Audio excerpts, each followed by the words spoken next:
মামলা হয়েছে কিন্তু তিনজন আসামি গ্রেপ্তার হয়েছে, কিন্তু মূল আসামি এখনো গ্রেপ্তার হয় না। মূল আসামি এখনো ঘুরে বেড়াইতেছে আমাদের চোখের সামনে। এমনকি তারা দূর থেকে ফেসবুক এবং এই মোবাইলের মাধ্যমে হুমকি দিতেছে যে তারা তাদের একজন ব্যক্তিকে মাইরে আমাদের নামে কাউন্টার মামলা দিবে, অগ্নিসংযোগ করবে, বাড়ি ঘরে হামলা করবে, নিজেরা মাল নিজেরা লুটপাট করে আমাদের নামে হামলা দিয়ে, এমন পাওয়া যেতেছে আর কি। আমার দাবি হচ্ছে যে মূল আসামি যে সুপ্রভাত দাস, তার আমরা ফাঁসি চাই।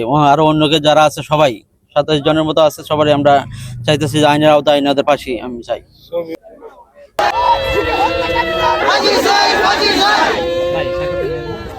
সুপ্রভাতে মানে এটা খুলবার লাগি টেরাটা মানে গাড়ির মধ্যে ফাড়া দিছে, দিয়া পরে ঠান্তাছে। এরপরে তো আবার আয়া আরেকজনে আয়া এই সাইডটাতে একটা কূপ দিছে। এরপরে মানে সমস্ত শরীরে আঘাত, মানে শুধু বাড়ি বাড়ি। আমরা এমন মানুষটারে হত্যা করছি, আর আমরা ফাঁসি চাই। এর সাইডটা বাচ্চা, এর আমরা ফাঁসি চাই, যে কোনো ভাবে আমরা বিচার চাই আর ফাঁসি চাই।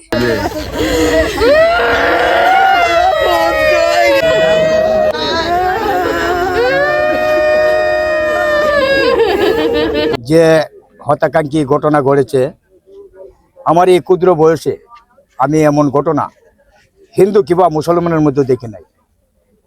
তা আমার একটা দাবি যে ওই ফণিরে যারা হত্যা করেছে, যারা এর খুন করেছে, সবার হাসি চাই, সবার হাসি চাই।